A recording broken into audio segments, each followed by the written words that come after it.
Bam, badam, bam, bam. Bam, bam, bam, ba-da-da-dam. That kid riding the skateboard really reminds me of Sasuke, but with whiter hair. A lot of you have been asking me, like, what do you think about Hunter x Hunter? And I was supposed to marathon the entire, like, what is it, like 111 episodes during the winter break. Well, it's still winter technically, but during December, and I couldn't do that because I spent a lot of time with my family, and just a lot of stuff came in the way. But I did watch some episodes. As of right now, I'm kind of like, I'm at the part where they're learning about chakra or nen. I'm kidding. I know Hunter x Hunter came before Naruto. Like, if you think about it, like Kurapika wants to avenge his clan because they were slaughtered because they have red valuable eyes. And then Hisoka is like this pedophile, like Orochimaru type character. Like, he even does a thing with the tongue. He's like, I don't need no more pedophiles. If you have another series that you want to recommend, there's like some pedophile character in there, abstain from doing so. Whenever like I get a message recommending me like new series or whatever, some of the things that it really pisses me off that people like tell me, hey, have you watched X, Y, or Z?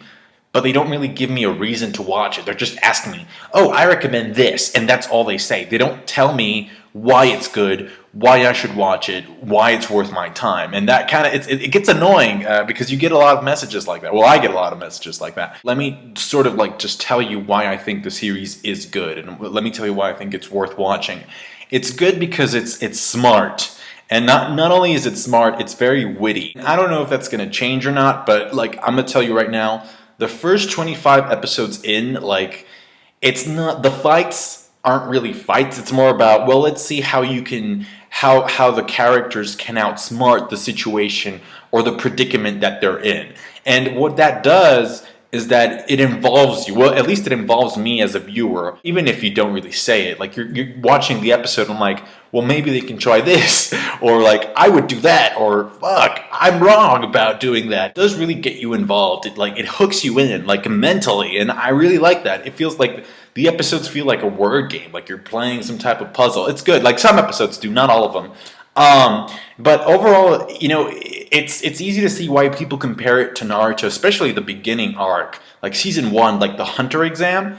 I totally got that Chunin exam feel from it. It's like, wow, like, I mean, it's really good. It's really fun. It's a fun journey. I will say this though, there's a lot less vagina in these Chunin exams that there were in Naruto, because in Naruto you got like one girl per team. So yeah, very few female characters in this, which is either a pro or a con, depending on where you stand. The protagonist, Gon, is like really likable.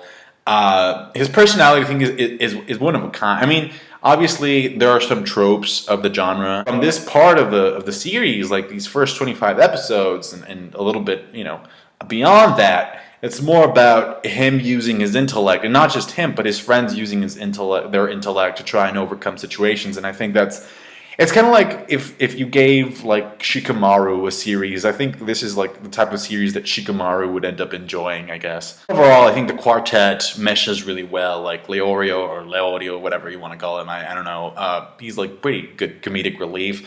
The character palette between Killua's character and Kurapika's character is really hard if you're coming in from Naruto, because you put these two characters together and you're like, holy shit, like this is Sasuke. I think it was Albert Einstein who said that creativity, the key to creativity is how to hide your sources. So, but also it's about execution. Like, as far as I've seen, I haven't seen any, Susanos flying around and shit, be like, oh shit, Kishi, you took that Susanoo right out of here. But I don't really care about that debate. Like, the only reason why I'm mentioning these similarities in the first place is because I think they're funny, and they're fun to spot. Like, you're watching an episode and you're like, oh, well, look at that. I don't look down on Naruto because the similarities are there, and I don't get annoyed because the similarities are there. It's like they don't interfere with my enjoyment of either series. Like I said, people recommended the series to me, but I got very little explanation as to why it was good. So I came in with an open mind, but at the same time, I kind of expected some abilities, just some prolonged fights, just people blasting each other with powers and shit. And as of right now, I haven't gotten any of that. And you know what?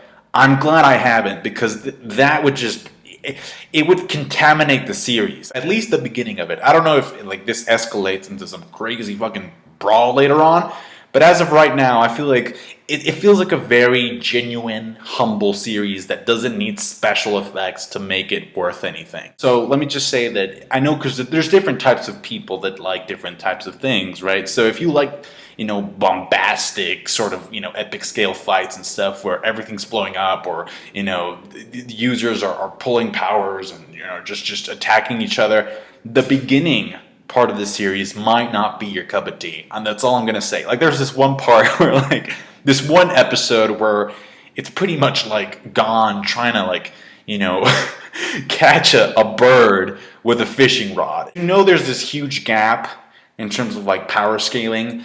But I feel like that's where Gon, like, that's where the main character starts. He's not a strong protagonist physically, but at the same time, that helps him, because it's like, well, if you're not strong physically, then you're going to have to use your noggin a little bit more. I do know that the guy who writes the manga, I think his name is Togashi, he went on hiatus. Now, I don't really know, I'm not really informed about why he went on hiatus, so the manga isn't really coming up, or coming out, sorry.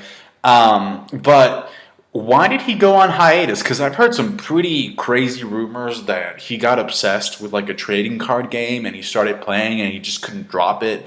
And that's why, like, he hasn't been doing anything, or that he's had, like, health issues.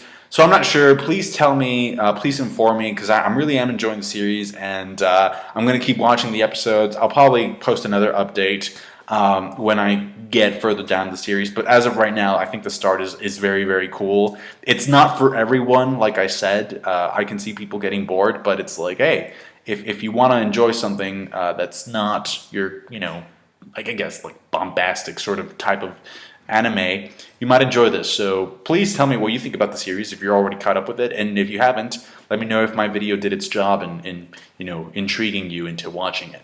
Thank you. Comment, rate, subscribe, and I'll catch you guys later. Bye. Wait, what? Leori wants to be a doctor? No, no, no.